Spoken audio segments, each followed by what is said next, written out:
Welcome to Live Daf, your online Daf Yomi Shir. Shalom Aleichem and welcome back to today's Daf, Yevamos Ayin Zayin. We are actually 16 lines from the top of the Amid. We're picking up on the topic that we started yesterday. Amoini, Moyavi. That Isser pertains only to men, not to women. So a ger who comes from the nation of Amoin or Moyav cannot marry in, cannot join, cannot marry a Bas Yisrael. It only applies to the Zecharon, but not Nekevos. We had two possible sources, which the Gemara today will tell us is actually Machlekes Tanoi. Kitanoi, the question of which source to use for this halacha, to allow Nekevos from Amoin or Moyav to join, to marry in, is the Machlekes Tanoi. Kitanoi Amoini v'lo Amoinis. The pasuk says Amoini cannot join, but an Amoinis, a female from Amoin, can join, can marry in.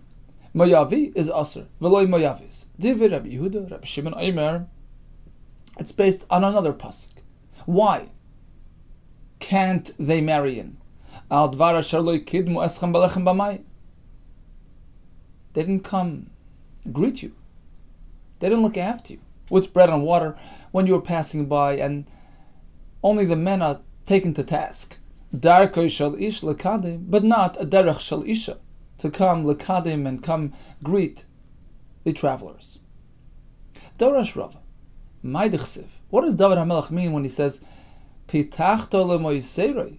Rashi says moiseroi Lashon Rabim, two straps. He was sort of strapped in, bound. And Hashem, you opened it up. You untied them.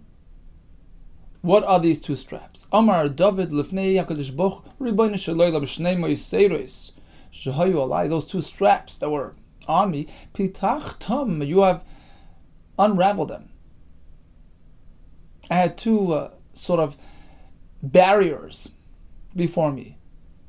I came from Rus Hamoyavia, and my grandson, Rechavam, he hails from Naama, who is an Amoinis, who married David HaMelech's son Shlomo. On both accounts, Hashem, you have released me from my bondage. You are matir me. You are matir my grandson, because Rus was a Moyavis, female, and likewise Naama was an Amoinis. Dorash Rava, what does the pasuk mean? Rabbi Yisasisa ta Hashem Alekai niflo yisecha umachshavo yisecha Eleinu. You've done such great things on behalf of Eleinu, us. Elai lo nemar, to myself, just as me. It doesn't say that. It says Ela Eleinu. Hashem, you've done that to us. Who's the us? Who else was there when David HaMelech spoke these words? Malamid Shahaya Rechavam, his grandson Rechavam, was sitting there, Yeshiv B'cheke Shel David, sitting in David HaMelech's lap. Amarloi, and David turns to him and he says, look, Alai v'olecha, on behalf of myself and you, Nemru Shtei Mikros Halalu, these psukim that were matir, the Moyavis and the Amoinis, they were said on behalf of us. Dorash Rava, Maidichsiv Azamarti. Hine basi b'megilas sefer kasav alai. What does this pasuk mean? Omar David HaMelech says, Ani Omarti, when I was appointed, when I was anointed king, I figured Ata basi. It was a current event. V'lo yadati, but I did not know sheb'megilas sefer kasav alai. This is old news. This was pre-planned, alluded to in the Torah itself in Sefer Bereshis. Hasam ksiv hanim tzois. The Malachim forced Lot out of Sodom, and they says, go, grab your family. Your two daughters, and the pasuk uses the term hanim tzois. Hachaksiv, matzasi, David Avdi, b'Yeshem and Kachi Meshachtev. By David HaMelech we find the term matzasi. Go take those two daughters. Who are going to be the generators of Amoin and Moyav, right? One daughter started Ammon, one started Moav. So that's the point of Hanimtsois, take them because they are going to bring about David HaMelech, who is also alluded to with this lashon, with this term Matzasi. So it's old news, all pre-planned and predestined and mentioned in the Torah. Continues the Gemara. Here comes a chiddush. Amar Ula, Amar Rabbi Yehuda, Bazger Amoini, Ksher LeKahuna. The Gemara at this point figures like this. We're speaking that a Amoini and an Amoinis, so a fellow who is a ger from Amoin, with a female Amoin Giyaris, so an Amoin married an Amoinis, that's fine, allowed to marry each other. Their child, their daughter, Bas Ger Amoini Ksher LeKahuna, can marry a Kain. They did nothing wrong. A ger Amoini cannot marry Bas Yisrael, but it can marry a fellow Giyaris from Amoin as well. Their child is fine LeKahuna. Amalei Rava Bar Ula LeUla. So Rava Bar Ula asks Ula, who presented this halacha in the name of Rabbi Yehuda, Kiman, whose shita are you following? Ik Rabbi Yehuda, is it Rabbi Yehuda? That's problematic. Omar Bas Ger Zachar. He says the daughter of a male ger, even a regular ger, not from the nation of Ammon and Moav, that daughter is unfit for kahuna. Kibas Chalal Zachar, treated like a daughter of a Chalal, can't marry a Kain. So certainly in this case, when there's an Ammonian involved, it's no better than a regular Bas Ger who has Asal Kahuna. So that can't be your Shita. Ivik Rabbi Yossi, perhaps you're following Rabbi Yossi's Shita, who says that an offspring of Gerim can marry a Kain. Well, Pshita, then that's self-evident. Ha'amar, didn't Rabbi Yossi tell us, Av Ger Shanasa Geyeris? Even if a ger marries a geyeris, we're not speaking from the nation of Ammon and Moav, a regular ger and geyeris. Bitek Ksher LeKahuna, daughter is fine to marry a Kain. So of course, the halacha is pretty obvious. You don't need to present this halacha as a chiddush. It's already a well-known halacha. Basically says a child of gerim is fine LeKahuna. Oh, says the Gemara. Perhaps this is different. Perhaps you'll say, when do we say that a child of a ger couple is kasher LeKahuna? Gerim that can marry the community, can marry any Bas Yisrael. Aval haydein roi love b'koil loy. But perhaps in this case, since there's an Ammoni involved, they can't marry they can't join the community. Perhaps this is worse, and his daughter is pasal LeKahuna. Why? Why would you say that? Manale, the yolef mikain gadol ba'amana. Perhaps we'll learn from Ken Gadol to the Almana, where there's an Isser, right? It's a forbidden union, and since that child was generated by a forbidden union, she's pasal LeKahuna. So perhaps here as well, since the Ammoni is not meant to marry a Bas Yisrael, so perhaps he has that deficiency, and even if he's marrying an Ammonis, which is a legal, valid marriage, that child is pasal LeKahuna. That will be the parallel. Says the more you can't compare. Malakain gadol ba'amana shekain biyasa ba'avera. You can't compare kain gadol ba'amana. That's an avera. But an Ammoni marrying an Ammonis, we're speaking again that they're two gerim, but they're both from Ammon. They're allowed to marry each other. So what's wrong with the daughter? She's a product of Ammon. Well, as we just said, an Ammonis is never asa. She can marry in, she can marry Yisrael. Why can't she marry a Kain? Says the Gemara, Chalal Yechich. I'll bring a right from a Chalal. You see, a Chalal who was born as a result of a Isser Kahuna. Let's say, whatever, Almanal Kain Gadol, that child's a Chalal. Now that Chalal marries a Bas Yisrael. There's nothing wrong there. He's allowed to marry Bas Yisrael, but still his daughter can't marry a Kain. That's the halacha. The father's deficiency sort of carries over to the daughter. Okay, so you see that even if the marriage was fine without any Isser, the child is affected. So perhaps in our case as well, the Amayni with the Amaynis, their child is affected. Mala Chalal, Sheken Yitzrasa Ba'aver, you can't compare. You see, the Chalal was generated. How did he come about? He himself came about through Avera. That component doesn't apply here. Kohen Gadol Yechiach. Well, by Kohen Gadol, you don't have that component either. The Kohen Gadol wasn't brought about through Avera, but the fact that he married a Bas Yisrael, an Almana, brings about a Psul Kahuna in his daughter. We're going to go back and forth.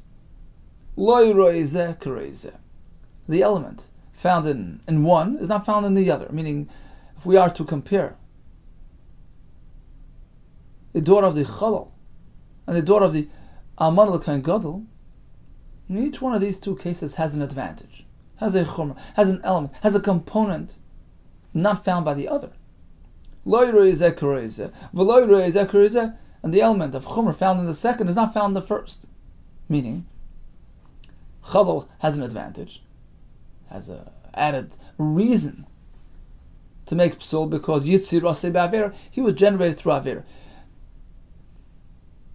On the other hand, Kohen Gadol Ba'almana has an element which is not found by the Chalal because Kohen Gadol may not marry the Almana. So the bottom line is each case has an element that is not found by the other. So you cannot say that the reason why their child is pasal akuna is attributed to that element because you don't find it in the other case and it still has the same halacha. So you can't attribute it to this reason. What then? You have to find a common denominator between these two things. Child of a chalal and child of a alman kohen gadol union. What is the tzad hashava shebehen? She'ein berev kol. It's unlike most of the kol, meaning this is an unconventional situation.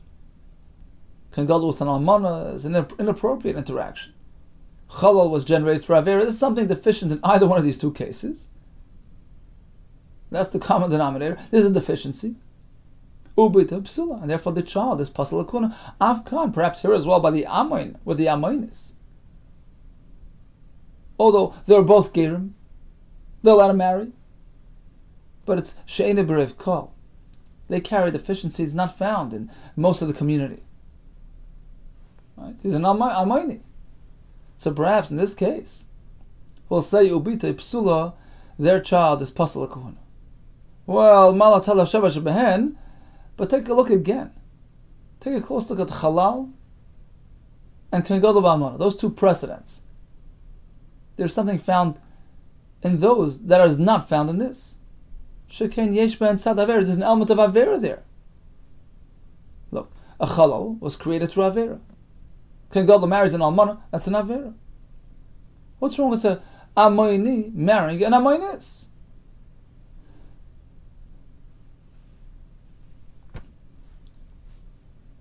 So why would you think the child is not kasher l'kuhuna? What's the chiddush here? The child is kasher. Isn't it obvious? Isn't it a pashut? Oh. So he says, look, Dilma, perhaps, I have an idea. V'adai be'amoyni shenasa bas Yisrael kamis. So Rabbi Bar Ula tells Ula, when you quoted Rabbi Yehuda, perhaps, he meant as follows. Not that we're dealing with a couple that are amoyni. We're dealing with an amoyni who's marrying a Bas Yisrael. Again, whenever we speak Amayni, by the way, we're speaking about a Ger Amayni, not speaking about non-Jews, right? So Amayni marries a Bas Yisrael. Maybe that's what you're talking about. But Amayni shenasa Bas Yisrael ka'amrus. And here's a chiddush. Forgav to be yaseh be'aver, even though you're not allowed to interact with a Bas Yisrael. Right? Lo yovi Amayni b'kal Hashem. B'tikshe, the child is okay. We're speaking about a daughter, so the kavos of Amoin are not affected, and just as they're good when they're Yisraelim, they're good to marry a Kohen as well. Perhaps that was your chiddush. Amrlei Ula responds right on, incorrect. Dechi also Ravin Amar Rabbi Yehuda. In fact, when Ravin came from Eretz Yisrael, he too quoted Rabbi Yehuda to this effect. That what? Amoini with a Bas Yisrael, although they're not allowed to interact, there's an Isser there, but the child is unaffected, can marry a Kohen. So he said like this: Bas ger Amoini, ubas mitzri sheni. You have a ger Amoini marrying a bas Yisrael, or you have a second generation mitzri ger marrying a bas Yisrael. What happens to their child? A machlokes. Rabbi Yehuda Amar Kshera, that child, that bas can marry a kohen, despite the fact that their parents were involved in an isser. Rish Lakish Amar Psula, no. Child is pasal kuna. Rish Lakish Amar Psula, you know why? The yellow lam kohen gadol ba'amana. We go to kohen gadol. Looks like over there's an isser, and it creates a child who's unfit to marry a kohen. Here as well, Amoini with a bas Yisrael, or a mitzri sheni with a bas Yisrael, their child is pasal kuna. Rabbi Yehuda Amar Kshera. He says in both cases, daughter is fine, can marry a kohen. And that's based on a pasuk coming up in a minute. Itani Rabbi Zakkai, Kamei Rabbi Yehuda. As we're going to see from the following discussion, where Rabbi Zakkai presented a brisa to Rabbi Yehuda as follows. Pasuk says, a kohen gadol should marry a besula. But the pasuk contains a word, mei amav. Ki im besula mei amav yikach isha. Why mei amav? A besula from his nation. It could have just said, Ki im bisulas ama yikach isha. We learn from here, lahavi giyeris mikana shikshera lekahuna. The extra mi'amav is coming to teach us that a giyeris who is properly established, kana is like a kier of a kanoi, like a base, a basis, meaning she's a giyeris all around. Both parents are converts. Well, let's say both parents are amoinim, right? So that child, that giyeris, she ksher lekahuna, can marry a kohen. As opposed to if it's only a one-sided amoini, she's a half amoini, only father but mother is a bas Yisrael, that's not called giyeris mikana, it's not an all-around giyeris. That bio is ba'avera. An amoini may not interact with a bas Yisrael. So according to Rabbi Zakkai, according to this version of the brisa, the daughter would be pasal lekahuna. Amar later, Rabbi Yehuda responded, no. Even in that case, it's okay. Ani shayna. I have a drasha, amav mei amav. Why does it say mei amav? It could have just said besulas amav. Mei amav tells you a little bit of this nation, a little bit of that nation. It's a mix. Lavi besula. It allows you to marry besula haba mi beis amav, who hails from two nations. Father is an Amoini, mother is a Yisrael, that's okay. Vat Amras Giyeris Mechana Vesula, you insist on an all-around Giyeris. You don't need an all-around Giyeris, even a half Giyeris is okay. Even if she comes from a father, an Amoini, and mother Bas Yisrael, despite the fact that there was an Isser with their interaction, child is unaffected. End quote. So this was the discussion between Rabbi Zakkai and Rabbi Yehuda. Now the Gemara will elaborate a bit further on Rabbi Yehuda's response. Ma'ishnei amamin, when he says, I allow somebody that hails from two nations. What is that? Ilema amoini shenasa amoinis. He means she's coming from a couple who were both from Amoin, both from the same nation. Amoini married amoinis. Umay mishnei amamin, what does shnei amamin mean? They're both from the same nation. Because Amoin is sort of a split nation. There are two elements in Amoin. There's Zecharim Asurin and Nekevos Mutaris, right? Within Amoin itself, it splits between Zecharim and Nekevos. Is that what Rabbi Yehuda had in mind? Hainu Giyeris Mikana. Well, that's what the first Tana, that's what Rabbi Zakkai, the Amir Rabbi Zakkai, he made mention of that case. A Giyeris Mikana, a full-fledged Giyeris, on all sides. And Rabbi Yehuda responded, you don't need to be Mikan, you don't need to be all-around Giyeris. So apparently Rabbi Yehuda was not alluding to that case. Ella rather, Ba'amoini Shenasa Bas Yisrael. Oh, she's a half Amoini from her father's side. That is a Basul Haba Mi Beis Amamin. Their daughter hails from two nations.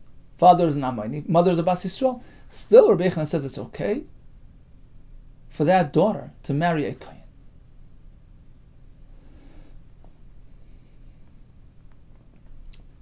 And we're going to see in a minute that included in this response, Rabbi Yechon alluded to the case of the Mitzri with the Bas Yisrael as well. Because that child is a Besula Haba Mibeiz Amamin. She's a half Mitzri. Father's a Mitzri, mother's a Bas Yisrael. Even in that case, child can marry a Kohen. Okay, it's coming up in a minute. So bottom line is, it's clear that Rabbi Yechon holds its mut. There's another slightly different version of Rabbi Yechon's response, where he alluded more specifically to this case, not just in general terms, but he actually spelled it out. Amalei, Rabbi Yechon responds and he says, Ani shoyna amav me'amav. I have a drasha. Instead of amav, it says me'amav, lahavi besula haba me'shnei amamin, to allow a besula who hails from two nations, u'me'am sheyesh bo shnei amamin, which is in itself split into two nations. It says me'amav, she comes from a part of this nation, part of that nation, and then it says amav. Amav provides another drasha as well, instead of me'amav, that we're dealing with more than just one nation. So she's coming from two nations, which in itself, meaning the nation itself has another two nations, which basically means she's coming from a father who's an Amayni, mother of Bas Yisrael. So you have two nations, a little bit of each. And within father's nation, you have sort of a subcategory, as we explained, because Amayni is split between Zechar and Nekevas. Each one has its own status. So Rabbi Yechon says, I allow even that.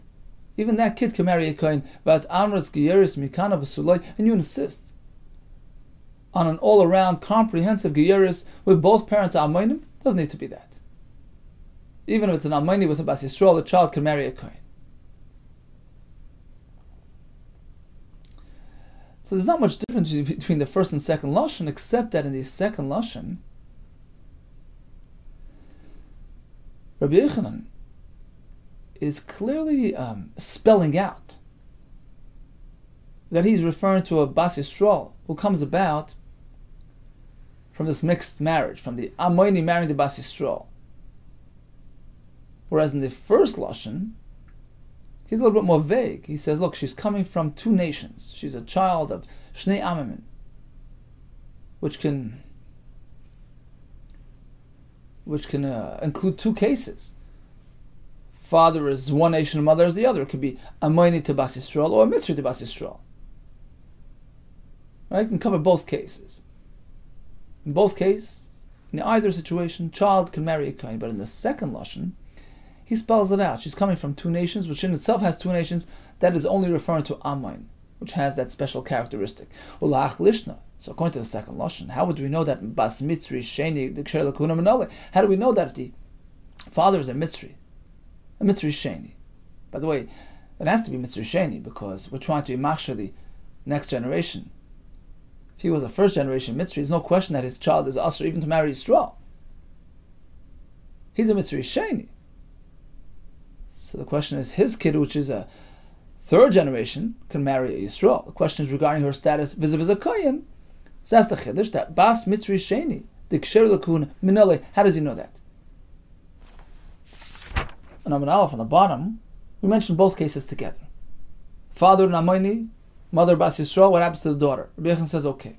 Father Mitzri Sheni, mother Yisraelis, what happens to the daughter? Rabbi Yechon says, okay, can marry a Kohen.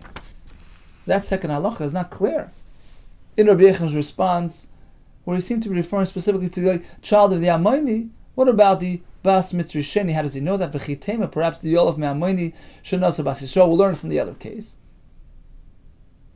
So just as the Amayni with the Bas Yisrael, that kid can marry a Kohen. Here as well, the Mitzri who marries a Bas Yisrael, their child can marry a Kohen. You can compare Mala Amayni Shenasa Bas Yisrael. Perhaps in that case, it's not as severe. Because remember,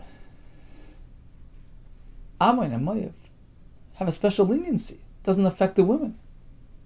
as opposed to the Mitzri, which is an all-encompassing Isser, affects both sides of the Mechitz. Responds the Gemara, well, Mitzri Sheni. Shanotza Mitzri Shniya Yechiach. We have a case. He's a Mitzri Sheni. She's a Mitzri Shniya. They'll let her marry. Their child can marry a Kohen. So you see, even though it's not an Amoini, even though it's Mitzri, where there's an Isser for Nekeva, this union produces a child who can marry a Kohen. So perhaps in our case as well, where the Mitzri Sheni married a Bas Yisrael, their child is Kasha Lakuna. You can't compare. Because they did nothing wrong. Mala Mitzri Sheni, Shana Asa Mitzri Shniya, of course the child is unaffected. Shekain in Biyasa Be'avera, their interaction is perfectly fine. A Mitzri Sheni can marry a Mitzri Shniya, but here, it's a Mitzri Sheni marrying a Bas Yisrael, that's Asr. Well, Amayni Shanasa Bas Yisrael Yechiach. What about that first case? The Amayni went and married a Bas Yisrael, is an Isser. Their child is unaffected. V'chazar adin. So we're going to go back and forth. Basically what happens is, we have two precedents to this concept. Two cases where child is unaffected. Mitzri and Mitzris. That's one. And Amayni with Bas Yisrael. And the element of Kula that you find by Amayni with Bas Yisrael, which is that it's Amoin, it's not an all-encompassing Isser, it doesn't affect any Kevos. Perhaps that's the reason why the child is unaffected. But that element is not found by the Mitzri and the Mitzris. Mitzri affects Nekevas as well. And look, the child is unaffected. Well, there's an element of Kula there. Okay, it did nothing wrong. It's a Mitzri, it's a Mitzris. Perhaps that's the reason why the child is unaffected. Well, no, in the other case, with the Amayni marrying the Bas Yisrael, it's an Isser and the child's unaffected. We're going to go jump back and forth. Bottom line is, we'll find the common denominator, like an Aman Aleph. Hatzala Shavah Shebehen, She'ena Berev Kol, it's not a conventional situation. Something unfound in most of the Kol, speaking about Amayni and Mitzri, and still you see the child's unaffected. That's the conclusion according to Rabbi Yehuda. This type of product is not Pasal L'Kuhuna. Rabbi Yosef, Hainu the Shamana le Rabbi Yehuda. That explains what I heard from Rabbi Yehuda. The Amar, I heard him saying, Amav me, Amav. He was saying drashas about Amav le'yadana ma'ikoma. I wasn't sure what he had in mind, and now I see. He was referring to the drash that Rabbi Yehuda presents, that a child from an Amayni father and a Bas Yisrael mother is kasha l'kuhuna. Says the Gemara, we have another slightly different version of this same episode, with the same conclusion, that Rabbi Yehuda maintains the child is unaffected. We had Rabbi Zakkai presented Rabbi Yehuda with a braysa, which he responded to. Here comes a slightly different version of events. Ki yasser Rav Shmuel bar Yehuda, when he came from Israel, he said, Amar, hachi tanakamei, that Rabbi Zakkai actually presented to Rabbi Yehuda a different braysa, which said like this: Isha amoinis kshera. A woman from Amoin is fine, right? Amoini v'loy amoinis. B'no me amoini pasal. But a boy born from the Isha, from an Amoini father, right? The Amoinis with the Amoini, they have a boy, pasal, right? Ubita Amoini kshera. But the daughter from an Amoini is fine because Amoini v'loy amoinis. Okay, that's straightforward. When do we allow it? When both parents were from Amoin. So their child can marry a Kohen. But if it's a child from an Amoini, it's possible. We're going to see in a minute what exactly he meant. Rabbi Yehuda, listening to this rendition, responds to him with strong opposition. Puk, go out, Tanila Bro, teach it outside. It's not a dependable, reliable brayso. Okay, let's go down the list. My Amris, when you started with Isha Amoinis Kshera. Okay, that's fair. An Isha from Amoin is fine. Right? Amoin V'lei Amoinis. Okay, I accept that. Amoin V'lei Amoinis, right? Bunam Amoini Pasal. A child, a boy is Pasal. The Hamoini, he's an Amoini. Obita Amoini Kshera. A daughter is fine. Now, what do you mean she's fine? With respect to what? Marrying a Yisrael or a Kain?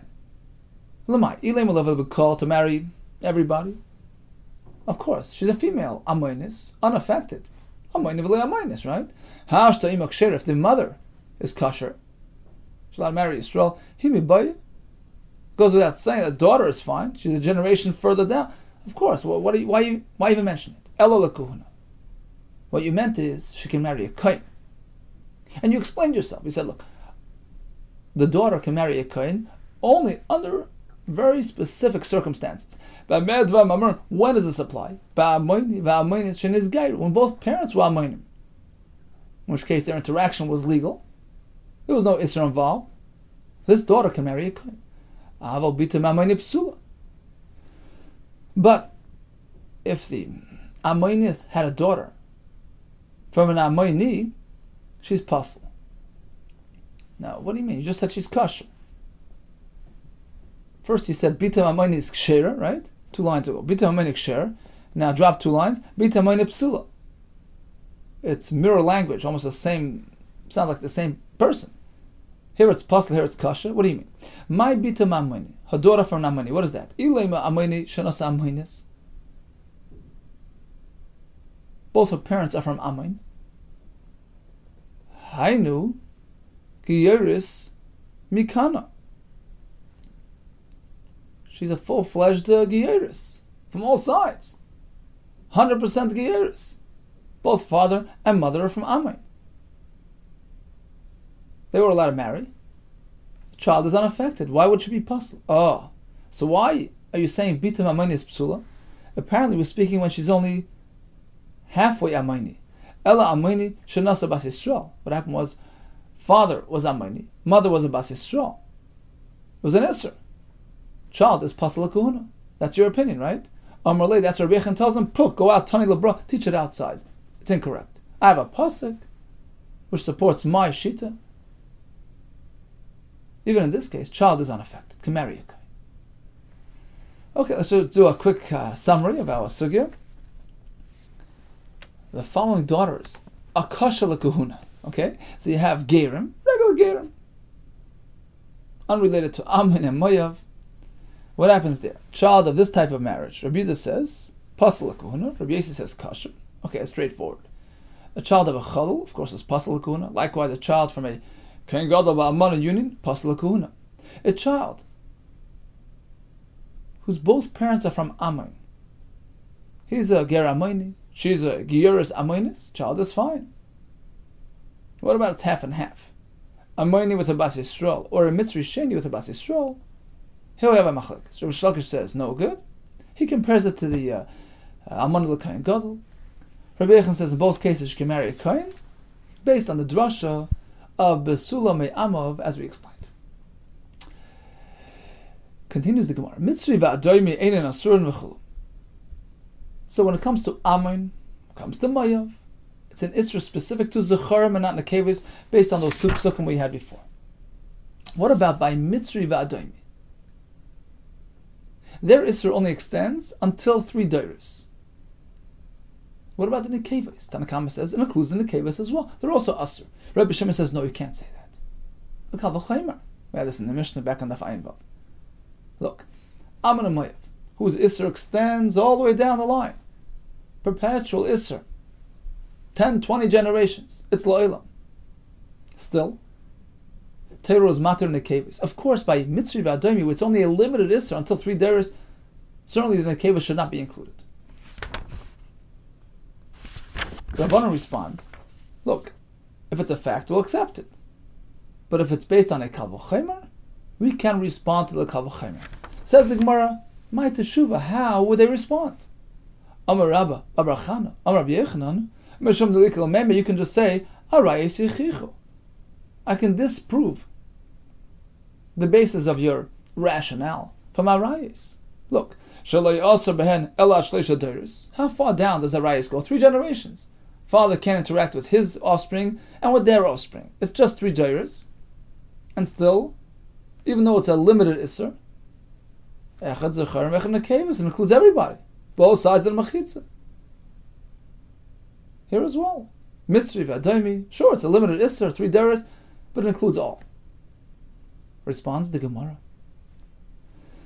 You can't disprove from Arayis. Mal Arayis, Shekain Karas. Arayis, is Karas involved there.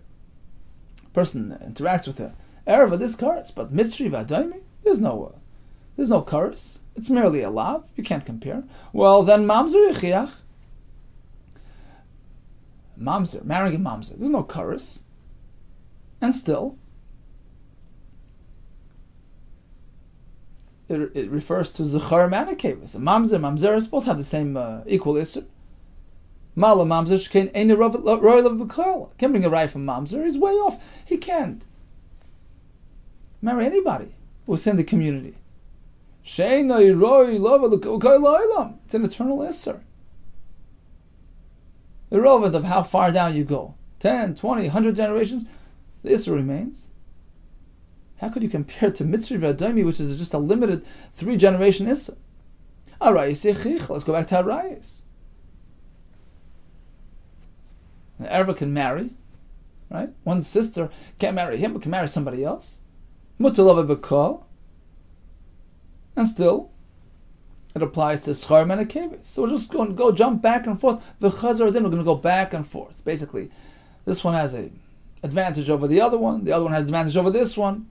And you can't attribute the Isser to any of these factors because you don't find it by the other case. The element found in one case is not found in the other. The component found in the second precedent is not found in the first. So basically you have two situations where we include the Nekevus, Arayis and Mamzer. Arayis has an advantage, it's Chorus. Mamzer doesn't have that. Mamzer has an advantage, can't marry in. Ein Roy Level Kailam. Something that Arayis doesn't have, so you can't attribute, you can't sort of blame the Isra and Nekevus to any of these factors. Because it's only found in this one, not found in the other. So what then? We have to find a common denominator between Arayis and Mamzer. What's common to both? Sha'asurin, they both have an Isra. Ve'echad Zechar, ve'echad Nekevus, which includes everybody. Fani Avi, Mitzri or Mitzris. Likewise, I'll include the Mitzri and the Mitzris. Sha'asurin, their Isra should extend over the Mechitza. Echad Zechar, ve'echad Nekevus. Okay, fair enough. So there 1 second. Let's go back to those 2 examples of Mamzer and Arayis. I can find something common to both of them not found in Mitzvahs. That would explain perhaps why they have Isra for Nekevus and we don't. What is the advantage that they have? Shekain yesh behen tzad chorus. In either one of them, Arayis and Mamzer, there's an element of chorus. Look, by Erva, interacting with her is chorus. Mamzer was generated through a chorus interaction. This element is not found by Mitzri. So perhaps they are more severe. They have Nekevus included in the Isra. We don't. Rabbanan. How did Rabbanan respond to this kasha? The Rabbanan who sought to disprove Rabbi Shimon's Kavachayma, who sought to use those examples as true precedents, which can be carried over to our case as well, and would include Nekevus by the Mitzri. Rabbanan, they say, look, let's insert another element into this equation. Mechalal de chayav yaseh. They're going to follow the shita mentioned back in the Tes Samach, that even an interaction where there is an assay, an inappropriate interaction where there's an assay, let's say, Ken Gadol marries a non-Besula. He's just violating the mitzvah's assay. We're going to hold that that child born from that union is a cholol, unfit to marry a kohen. Ukra Blazer ben Yaakov, going to follow that shita, that the child is considered a cholol, and of course it affects boys and girls. Right? The boy is a cholol, the girl is a chalala. Even though there's no chorus there, there isn't even a lav. So if we mix that factor into our equation,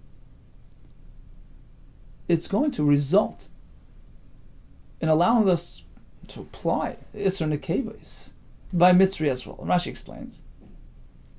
We have a couple of precedents, right? We have Arayis, where we find Isser Zechar Nekevos.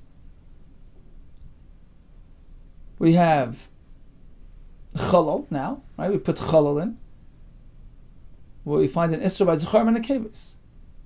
Now you'll tell me, well, Arayis, this Karas. Perhaps that stands higher. Well, Chalal isn't even a lav. Forget about Karas. It's not even a lav. And still, we equate Nekevos to Zechar. Well, Chalal is worse because he was created, he was brought about to Avera. Well, guess what? Arayis doesn't have that chumrah. One sister was not brought about through Avera. And the Isser Arayis includes all, men and women.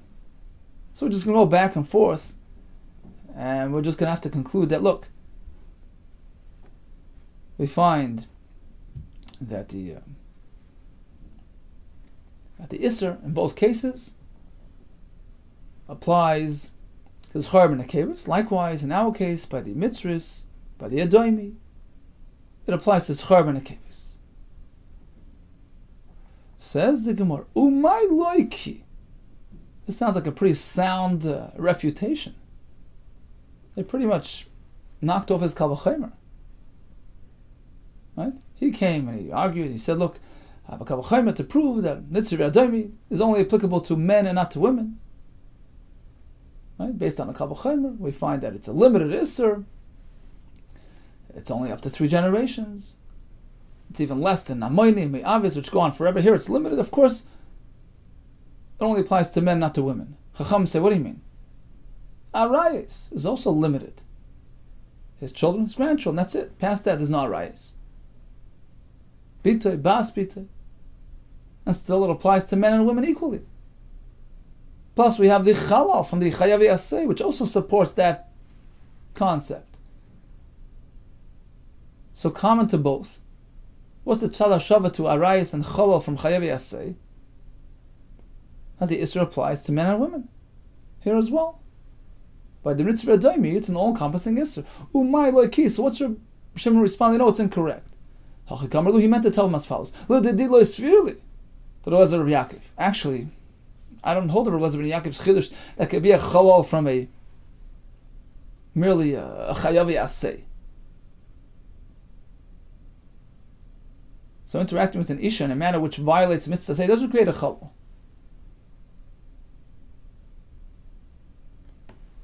And therefore it doesn't really prove much in this argument. I hold that a Chalal is only somebody that comes about through a Isser where there's a lav. And that can't be compared to our discussion, to our case of Mitzvah Adomi where there's no lav. That's number one. I'm not going to follow, I don't really support your Kal V'chomer to begin with. But okay, but you, who apparently are following that shita, and therefore you use that example, you use that Chalal factor to undo my Kal V'chomer, okay, granted, halachani aymer. But the fact is, it's a bona fide halacha, which I received from a Rebbeim. That's it. Fait accompli. Mitzvah Adomi only applies to men, not to women.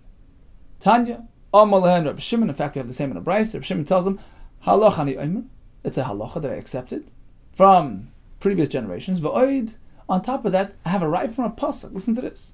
So he had a Kal V'chomer, he had a tradition, and he had a pasuk. Mikra Misayeni, I have a pasuk which supports me. Banim v'lei banis.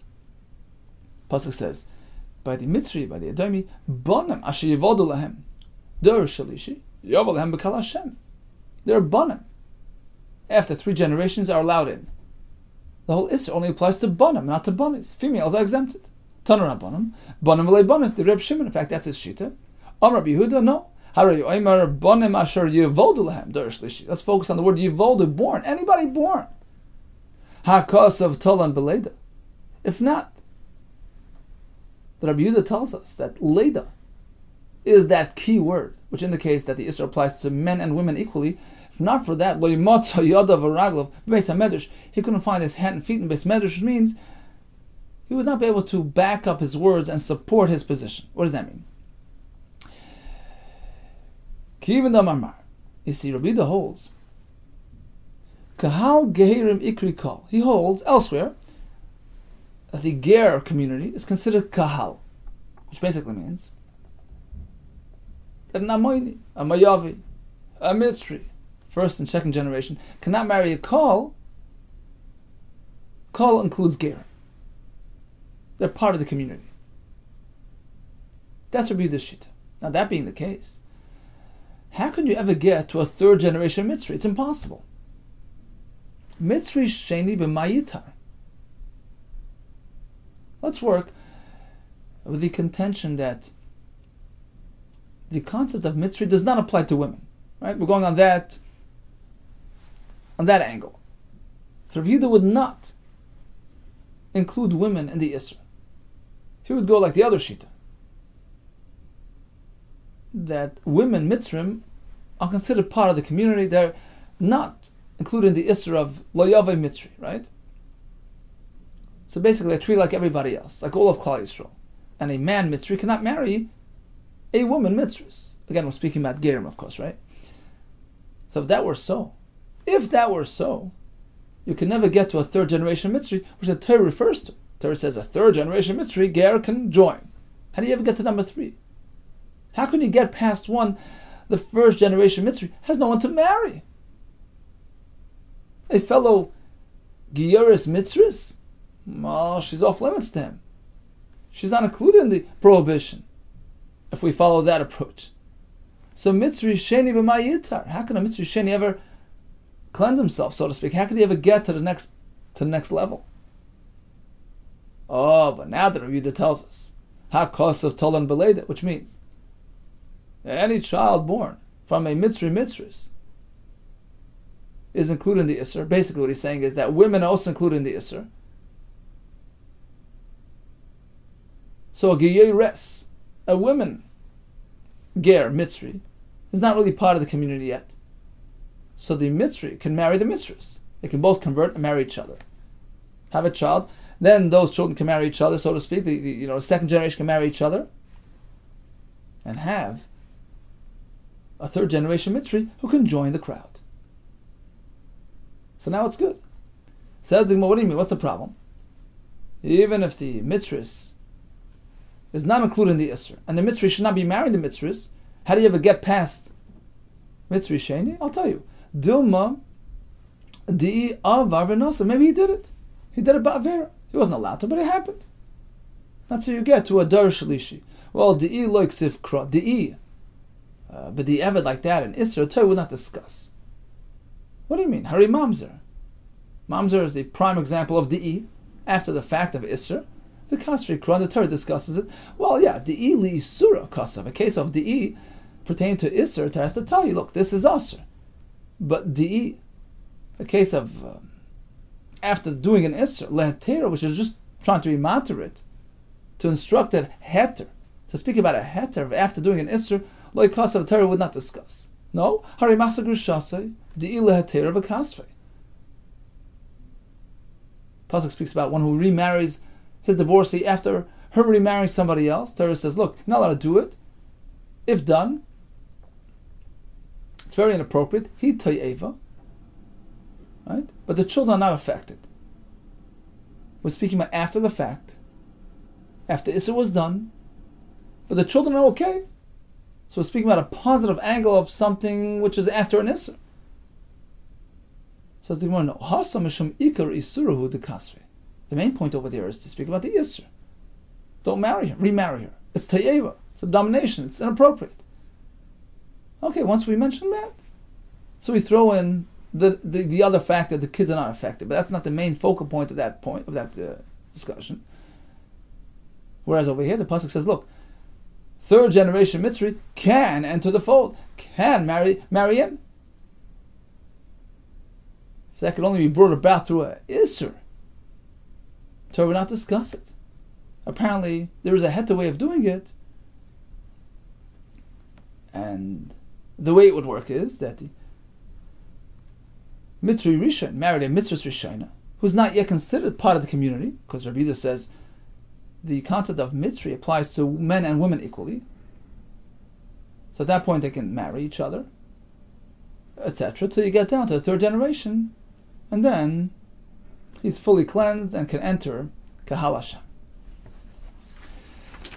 Okay, so what did we learn today? We started with David HaMelech, who's expressing his gratitude to Hashem for unbonding those bonds. Pitachta l'moiseiroi, his grandmother Rus from Moav, Naam HaMoinis, who mothered his grandchild. In both cases, it was perfectly fine because they were females, as we learn in the pasuk Moavi v'lei Moavis and Amoini v'lei Amoinis. We had the other pshat because the Torah explains the reason is they didn't express their care. They were like kidmu eschem lechem b'mayim, and that only applies to men and not to women. We had the pasuk of Rabbi says Sisa Hashem, you did Eleinu for us, referring to himself and his grandchild Ruchavam, and the Remes by Loit it says take your daughters Hanim Tzois. They brought about Ammon and Moav, who actually brought about David HaMelech down the line. We discussed the halach of a daughter being kosher l'kuhuna. A daughter of Geira, Machlekes Tanoim, Rabbi Yehuda says no, Rabbi Yehuda says yes. A daughter of a Chalal is possible. A daughter of a Kohen Gadol Ba'amona is possible as well. She has a father and mother from Ammon, that's perfectly fine. What about father from Ammon, mother Bas Yisrael, in which case it was an Isser there? Or father of Mitzri Sheni, mother Bas Yisrael, Rish Lakish says Pasal, just like the Ammon Kohen Gadol child, Rechna says is kosher, based on the pasuk Kiim Besula Me Amav. We went on to the sugya of the Nikevos from the Mitzri V'Adoim. So we know that by Ammon and Moav, it's only men, not women. What about the Mitzrim and the Adoimim? Rabbi Shimon says, certainly in this case it's fine because it's a limited Issa to begin with. It's only until Shleisha Doros. So this is the Kavachayma that he presented, on top of the fact that it's a halacha that he accepted, on top of the fact that there's a pasuk, Bana Mashivoldu, indicating it's only a male-oriented Isser and not for Nikevos. Rabbanan refuted the Kavachayma and applied the pasuk a bit differently than Reb Shimon. Bana Mashivoldu, anybody born is included in the Isser, whether Zecharim or Nikevos. All the best to you, and Hatzlacha Rabba always.